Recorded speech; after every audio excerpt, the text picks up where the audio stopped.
Imagine you are on your absolute dream vacation. You're taking this relaxing walk on a stunning, sun-drenched beach in France. Oh, that sounds perfect. Right. The water is that unbelievable shade of Mediterranean blue. The breeze is just perfect, and you don't have a single care in the world. Sounds like paradise. Exactly. So you look down and see this incredibly pretty shell, or maybe you just decide to scoop a little bit of that pristine white sand into a glass bottle. Yeah, to put on your desk back home to remember the trip. Totally. It feels like the most innocent, natural thing in the world, right? But suddenly you feel a tap on your shoulder, you turn around, and you are slapped with a massive fine of up to $1,730 under the French Environment Code. Wow, just for a handful of sand. Yeah. Well, consider another completely mundane scenario from a completely different part of the world. Okay, where are we going? You're riding the famously clean, incredibly efficient mass transit system in Singapore. Oh, I've heard about this. Yeah, so you're happily chewing a piece of gum, staring out the window, planning your dinner reservation. Maybe you casually blow a tiny bubble. Seems harmless enough. Right, but the moment that tiny bubble pops, you are not just facing a hefty fine, you are looking at the very real possibility of actual jail time for an act of public nuisance. Jail time for chewing gum. That completely shatters the relaxed vacation vibe. It really does. Well, welcome to our deep dive into the unseen tripwires of global travel. Today, we are looking at a stack of sources detailing 7 highly specific, easily broken international laws. And these are laws that travelers frequently violate out of pure, unadulterated ignorance. Exactly. I mean, nobody wants to spend their hard-earned vacation sitting in a foreign interrogation room explaining a handful of sand or, a piece of peppermint gum. Right. And I should say, the mission of this deep dive is certainly not to make you anxious about crossing borders or to discourage exploring the world. No, not at all. The goal is to give you a shortcut to being a well-informed, profoundly respectful traveler. Because the overarching reality of global travel is that customs, traditions, laws, and basic societal expectations differ wildly from one jurisdiction to another. Yeah, a completely harmless, ingrained daily habit in your hometown can unfold into a literal legal nightmare the moment you step off an international flight. Exactly. I'm the first person to admit that I hate information overload when I'm prepping for a trip. You can open a dozen travel blogs and instantly feel paralyzed by endless contradictory lists of do's and don'ts. Oh, absolutely. It's overwhelming. So to make sense of this without just reciting a dry legal textbook, we need to look at the underlying logic. It seems to me that a lot of these laws stem from the sheer overwhelming volume of people moving around the globe today. You're absolutely right. The physical toll of mass tourism is staggering. The physical footprint is immense, and it's actually the perfect place to start. Let's look at how major cities are being forced to manage the sheer physical weight of mass tourism. We can look directly at Italy for this, specifically Rome. Oh, Rome is the classic example of walking until you drop. You're navigating ancient cobblestones, taking in the history, your feet are aching, and you suddenly spot the Spanish Steps. Yes. Visually, they look like the world's most beautiful, inviting set of bleachers. I mean, I look at stairs, I see a seat, but sitting on them is entirely illegal. It is. I have to admit, a law forbidding a tired pedestrian from sitting on a massive staircase sounds almost absurd on its face. Well, to understand the law, you really have to picture the scale of the human traffic. We are not talking about a dozen people taking a breather on a Tuesday afternoon. Right, it's Rome. Exactly. Up until 2019, the Spanish Steps were experiencing such an overwhelming volume of tourists resting, eating lunches, spilling drinks, and setting up tripods for photos that it created massive, impenetrable congestion. So you literally couldn't walk on them. Right. The steps ceased to function as a thoroughfare. They became an impassable human roadblock. And the marble was being physically degraded by the sheer friction and food waste of millions of people, treating a UNESCO World Heritage Site like a personal lounge. Oh, wow. Yeah, it makes complete sense when you frame it as a congestion issue. It's just like someone pulling out a folding lawn chair and setting it up in the middle of a busy highway at rush hour. That's a great way to put it. You would look at them like they were completely out of their mind. In Rome, by sitting down, you are instantly creating a major traffic jam on a historic pedestrian highway. But how do the authorities actually enforce this without arresting half the city? They utilize a highly coordinated warning system. Roman authorities patrol the steps, and they use sharp whistles to cut through the crowd noise. Oh, so they don't just fine you immediately. No, you usually get a warning. The moment you sit, you'll hear a whistle, and an officer will gesture for you to stand and keep moving. The trap snaps shut if you refuse or, if you try to argue your case. Yeah, escalating the situation or ignoring the directive leads to immediate fines ranging between $185 and $460.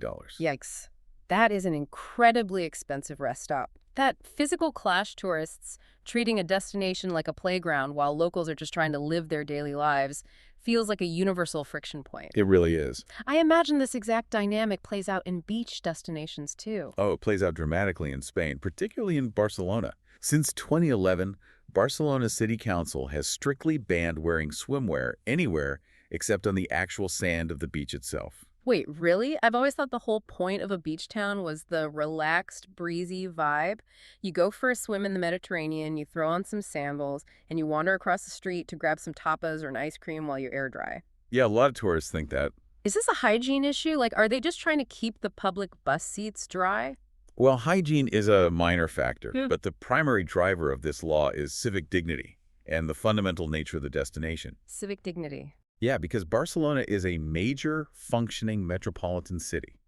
It is an economic hub with a massive financial district, corporate offices, and everyday civic life. Right. It's not just a resort. Exactly. The residents were reaching a boiling point because they were trying to commute to office jobs, ride the subway, or grab a quick lunch.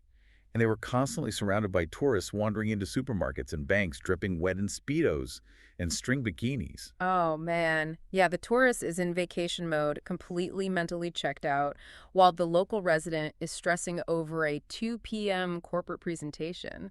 That is a massive visual and cultural disconnect. It is.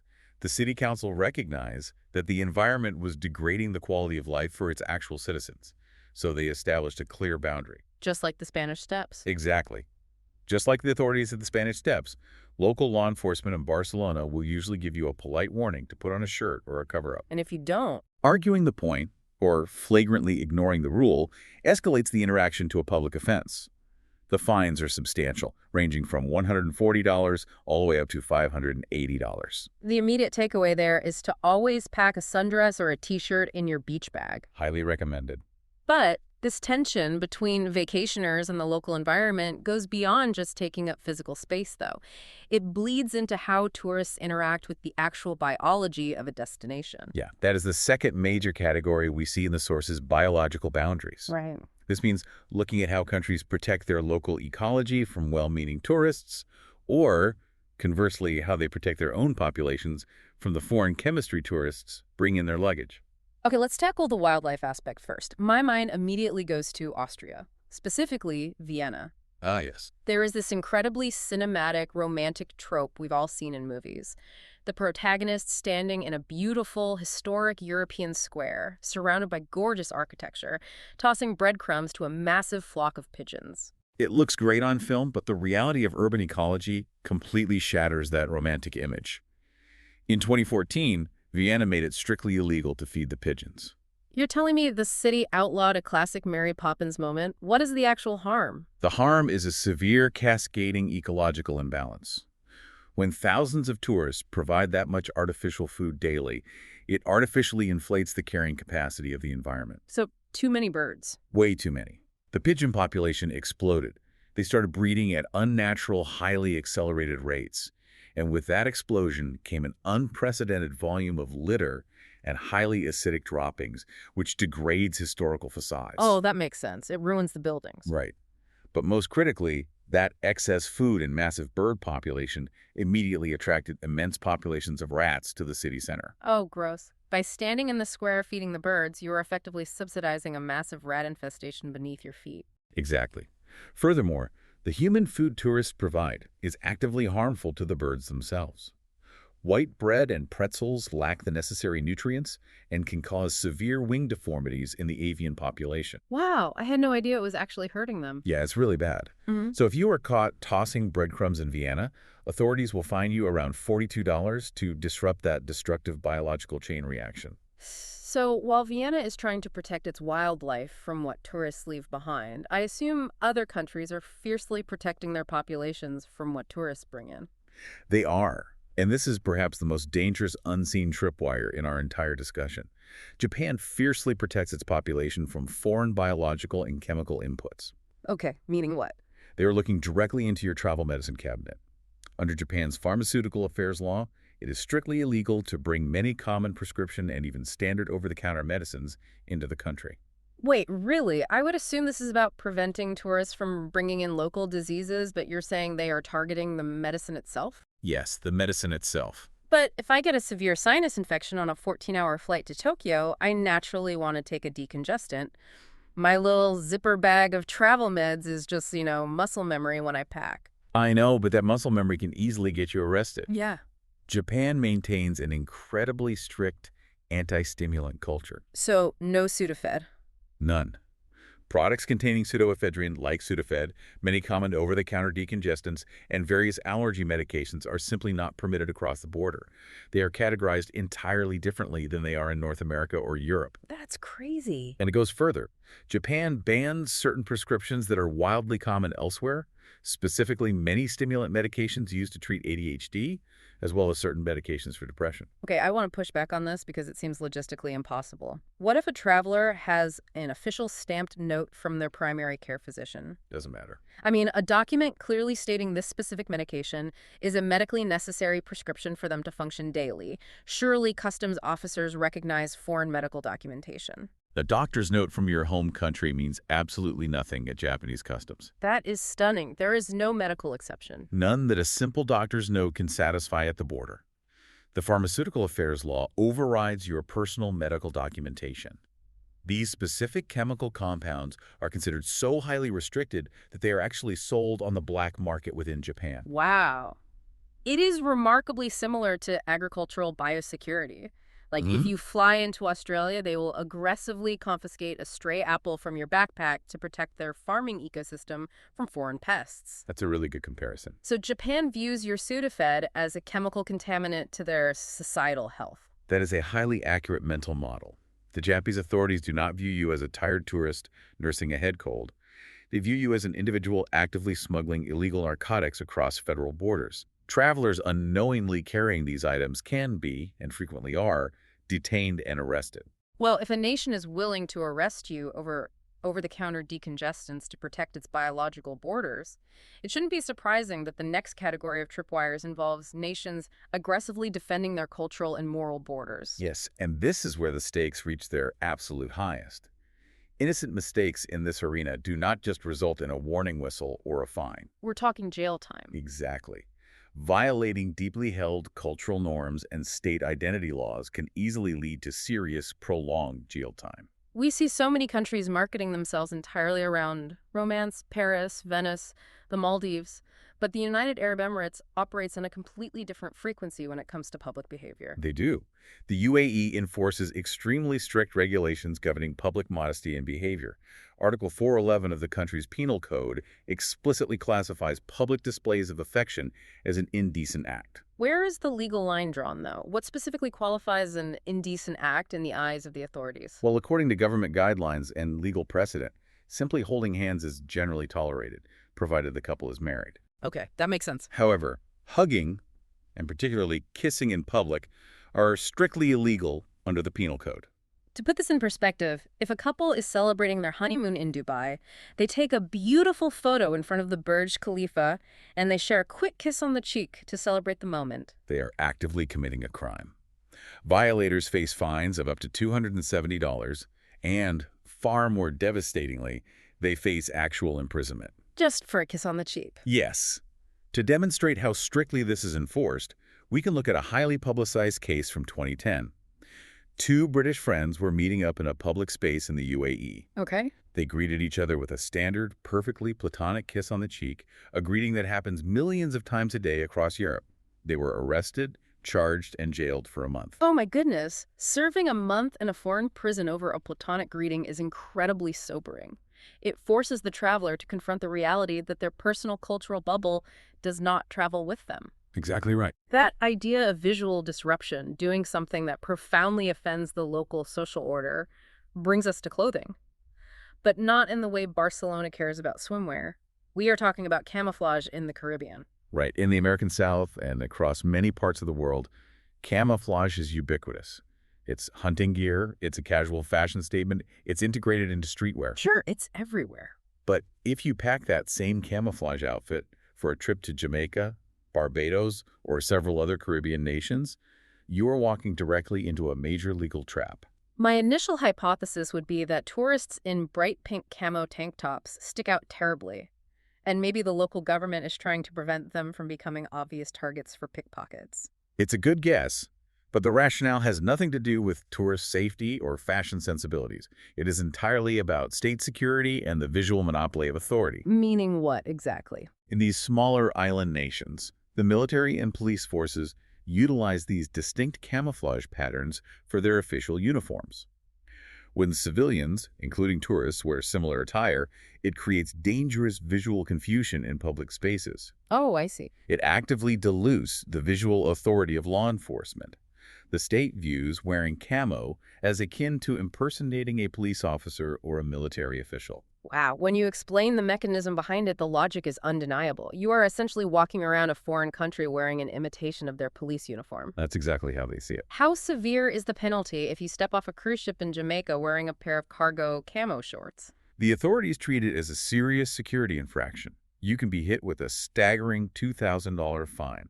$2,000? Yes, and furthermore, law enforcement officers have the authority to force you to remove and surrender the offending clothing immediately, right on the spot. Having to hand over your pants to a foreign police officer while simultaneously absorbing a $2,000 fine is a spectacularly fast way to ruin a vacation. It certainly is. That feeling of inadvertently disrespecting local authority brings us to the ultimate tourist trap, and perhaps the most profound clash of values in our entire stack of sources, the souvenir.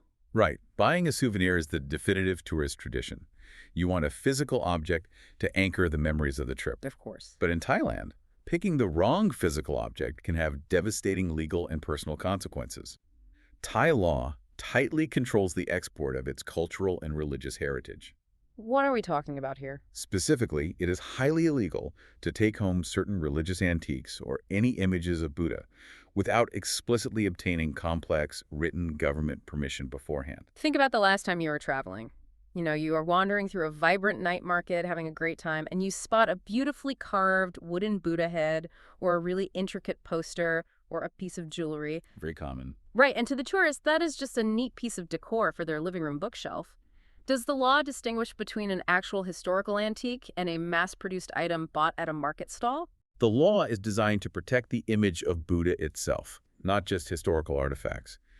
If you purchase those items, pack them in your luggage, and attempt to leave the country, you are violating federal export laws. So even a cheap souvenir can get you in trouble. Absolutely.